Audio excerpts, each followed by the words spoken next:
Over the last 5 years, I've had a lot of success in marketing. With the YouTube channel, I've generated over $750,000 in course sales related to our video content. I've blown up my personal TikTok to over 95,000 followers and over 34 million views. And also for email clients, I have driven over $915,000 in email attributed sales. So in this video, I want to give you 15 of my go-to marketing strategies from actually being in the trenches, watching these marketing tactics play out in real time during launches and different product events, and also just the different revisions that I've done on each trick over time and how I made it super powerful for you to get value from in this video. Like tip number 6, I think is an absolute gold mine that somebody could run with and make even better. So let's go ahead and get into these 15 marketing tricks. Tip number 1 is having a burner swipe email. As a marketer, you're probably signed up to a lot of different email marketing lists, whether that be for sales copy, maybe like e-commerce, D2C brands, different stuff like that. Whenever I get an email that I like, whether it's the subject line, the body copy, the design of it, or whatnot,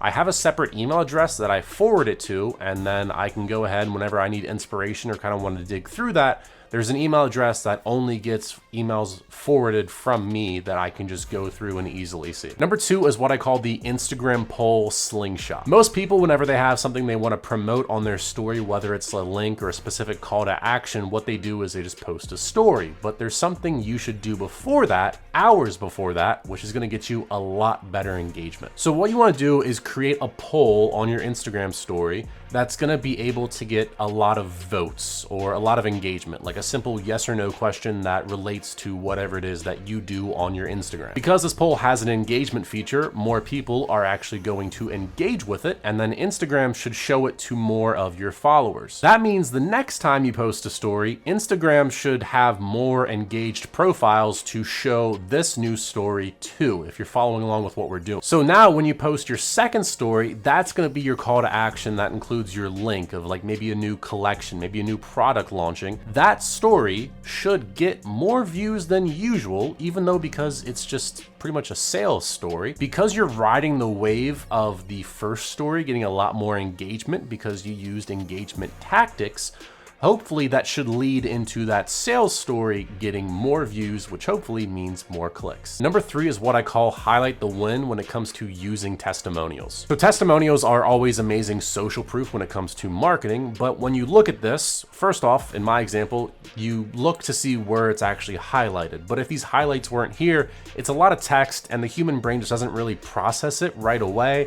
And it's just kind of there, it's not really doing anything. But like I said, when you add the highlights, your brain has a first place to look, and so you wanna highlight either like the main benefits or just the main transformation that the customer had that you want to highlight to potential customers. And this is super simple. In Figma, I just make a new rectangle and then I just make it yellow, and then I'll just change the appearance to multiply, and boom, as you can see, it has the highlight effect. Just do that for whatever text parts you want to call out. You're good to go. Number 4 is to make it sound sexy. Basically, you want to give your offers, your products, your different labels, your different mechanisms for whatever it is you're marketing. You want to give them names that seem new, unique, or beneficial to somebody and really gets their attention. So instead of a social media template, you're selling the Virality Vault. Instead of an email course, you're selling Inbox Alchemy. Instead of a Notion productivity doc, you're selling the Focus OS operating system. YouTubers do this all the time in their YouTube thumbnails. As you can see, this person has the 27-pound rule. What's that? I never heard of that. That's a sexy new thing. The 1% rule. What's that? I've never heard of that. Sexy new thing. The 15-65-20 rule. What's that? I've never heard of that. I'm curious, right?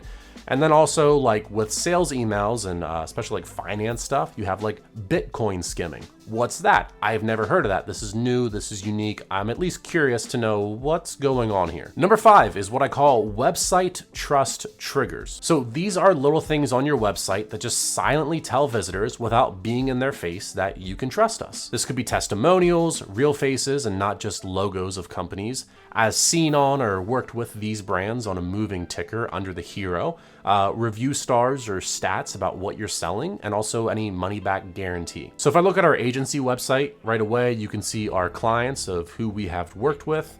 Scrolling down once more, just a lot of social proof, and we're actually using their faces. We even have video testimonials from them. So it's not just, hey, they said this, take our word for it. No, there's an actual video that you can watch and see the person saying the thing. Then we have more of work. We have another ticker with all the brands we've worked with. And then we also have a little, like since 2019, we've helped over this many music entrepreneurs grow their business. Now, if you look at more e-commerce focus like Ridge Wallets, you can see there is a star review system up top right here. You can also see that there is a lifetime guarantee, a 99-day trial as well. But more importantly, we can see there's like some UGC videos we can click on into here, and we can see, you know, Joe Rogan talking about it. That's really cool. That's a lot of social proof. Looking down, we can also see that there is, once again, all the benefits, and there's even questions here as well. Like, what's the difference between titanium and the regular one? You know, maybe they have a question and that's stopping the purchase. And if they see the question answered, they'd buy. So boom, even more trust triggers. But more importantly, there's a lot of people who have bought this wallet is what I'm getting at. Number 6 is what I call the bonus surge for product launches. This is the one I'm talking about. I think if someone with a real big brain kind of manipulates this, they can do it way better than I do. All right, so when you launch a product and you have like a time-based launch or even an amount-based deadline, here's how this is gonna work like 9 times out of 10. Let's say you have a 10-day launch funnel, right? So it's like, hey, for 10 days, you can get it for 30% off and an extra bonus when you buy the launch version. After that, the bonus goes away, the price goes up. So there's a 10-day period of where you get the special bonuses, right? If you look at it in terms of like a 30-day chart, right, of your normal sales of your sales store, whatever, when you have a launch day of the product, for the product, whatever, your launch day is gonna be really, really high. All the hype is being built and people are now buying for like the first 2 to 3 days. It's going crazy. Then it dies off. All right. And then after day 8, especially if it's like a 10-day funnel, right? On day 8, you're going, hey, this offer is gone in 2 days. Day 9, hey, this offer is gone tomorrow. Then day 10, hey, this is the last time for the offer, right? The urgency is starting to tick back up in terms of your marketing, in terms of email marketing. If you're running ads, any organic social content as well, people should be able to tell this offer is going to be gone very, very soon, right? So then your sales spike back up. But what happens is kind of there's like this no man's land here in the middle of where the hype kind of dies out and you're waiting for the urgency to kind of pick things back up. So what we have done is we usually add a bonus in day 3 or 4 when it starts to die out and kind of helps carry the momentum into the urgency push now.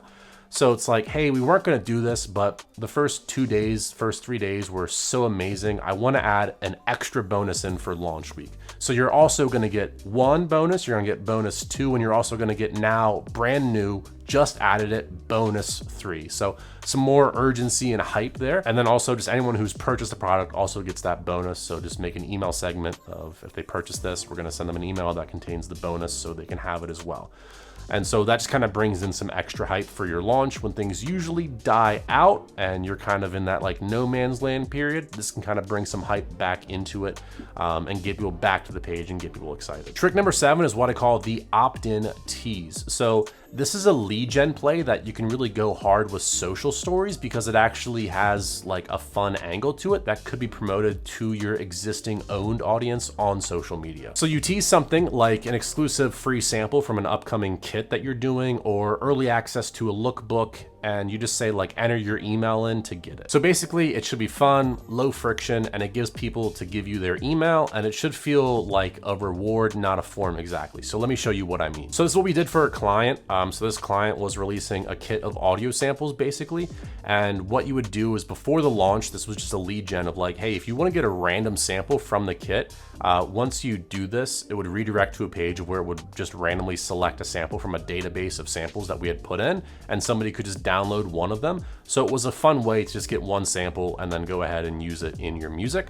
If you're like a clothing company, you could be like, hey, if you want to get the exclusive lookbook before we release it and also get a coupon code that will work day 1, or if you want to go like, if you're doing like different smaller batch drops, like, hey, if you want to see one of the designs, go ahead and we'll you know, send you it. Then that could even have like a social sharing effect of like, if there's 5 designs in total, maybe there's different rarities to the designs or whatever. If you have a big enough online community, people will be like, oh, I got this one. Did anyone like hey, like I've only seen these 4, like has anyone got the 5th one yet? And you can kind of create social conversation within a community or Instagram or TikTok, or if you're that big, obviously, but that's a different thing pretty much. But yeah, you're essentially making a fun way for people to opt in for something you're doing that's not just a generic like lead magnet pop-up. Trick 8 is what I call the repeater email. So after you've done email marketing for quite some time, obviously in Klaviyo, OmniSend for like e-commerce companies, and even if you're selling courses or whatnot, as long as you can track the revenue, you can see, hey, this email that was just kind of not really part of a sales sequence,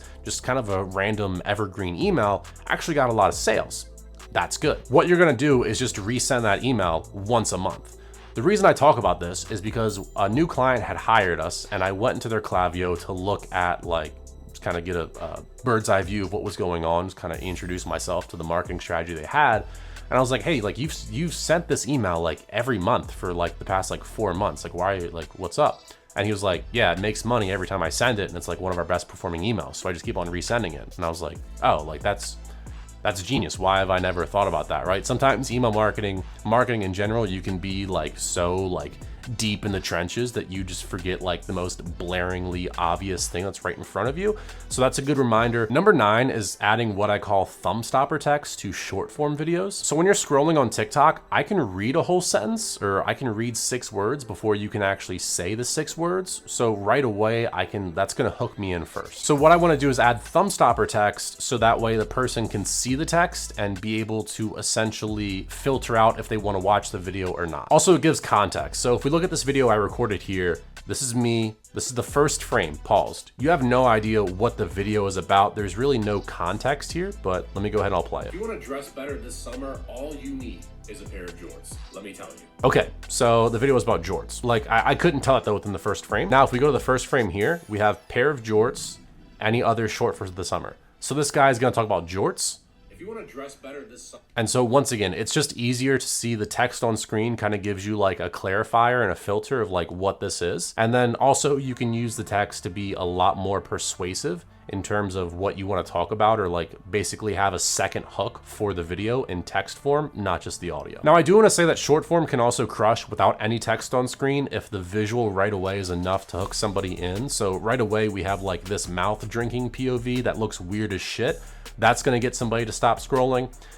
This one also here is like a really old house with like, that's a record player and like this really old wallpaper. It looks like someone's living in like the 1940s. It's like, whoa, what is this? This looks different than any other room I usually see, so it's enough to stop the scroll. Trick number 10 is to create what I call open loops. So an open loop is a pretty common copywriting technique of where you start a story, idea, or a question, but you don't finish it immediately.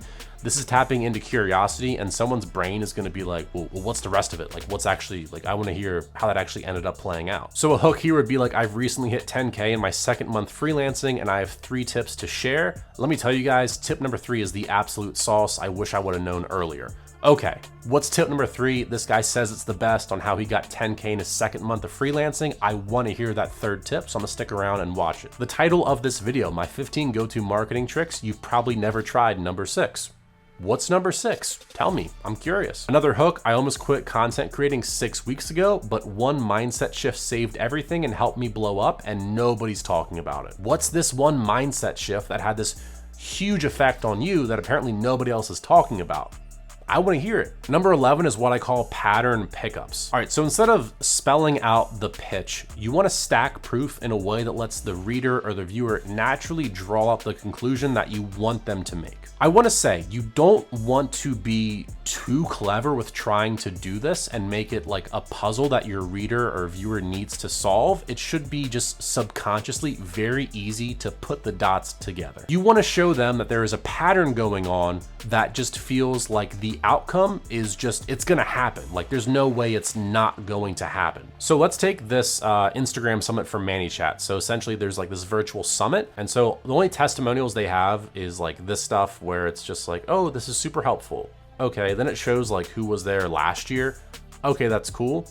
If they want to make this stronger using pattern pickups, I would have done like, in 2023, the creators who attended our first summit, 5 creators pulled in 54 million views on Instagram within 1 week using the strategy. Then last year in 2024, Another batch of 12 creators used the strategies and they hit 80 million views within 1 week of attending the strategy and posting using the tips. And so it'd be like, now this year we have even more insider information, bigger names, and even much more juicier secrets about the Instagram algorithm to share. So disclaimer, that could have been worded a bit better, but I want you to understand there's a pattern pickup of like every year this company shares something valuable at this summit and it's getting the results that I want.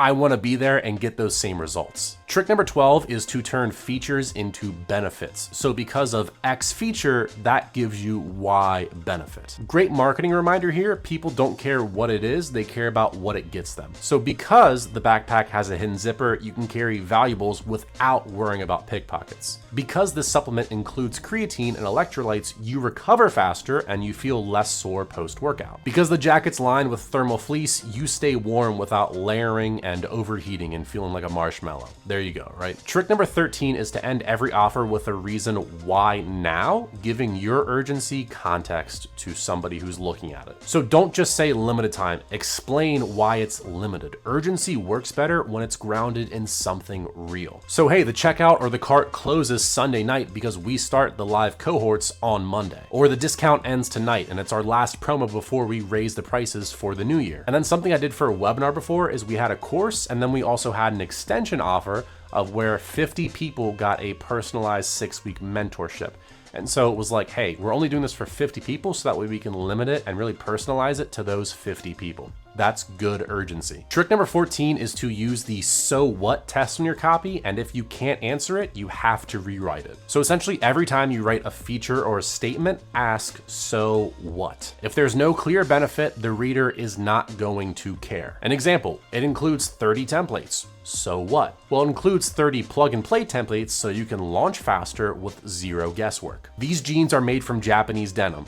So what? Made from Japanese denim, so it's ultra soft but structured enough to last you for years. And then trick number 15, add a bonus that solves the next problem they're gonna run into. The main product that you're selling solves their current problem, but a great bonus is logically going to anticipate the next one they're gonna face so they don't feel stuck again. So that means you should focus on either reducing friction after the purchase, speeding up the process of success, or preventing that next stuck moment. So if the main product is an Instagram content calendar, which you should have a sexier name for, the bonus could be DM templates to turn engaged viewers or commenters into actual sales or leads for your business. If the main product is a TikTok growth course, the bonus could be 10 viral script templates to plug and play for your first 10 videos. If the main product is a lead magnet template pack, the bonus could be a follow-up email sequence that converts your new leads into paying customers. And so those are my 15 go-to marketing tricks that I have used in the actual trenches and more so just seen play out over real-time marketing strategies. So if you liked that, go ahead, like, comment, and subscribe for more.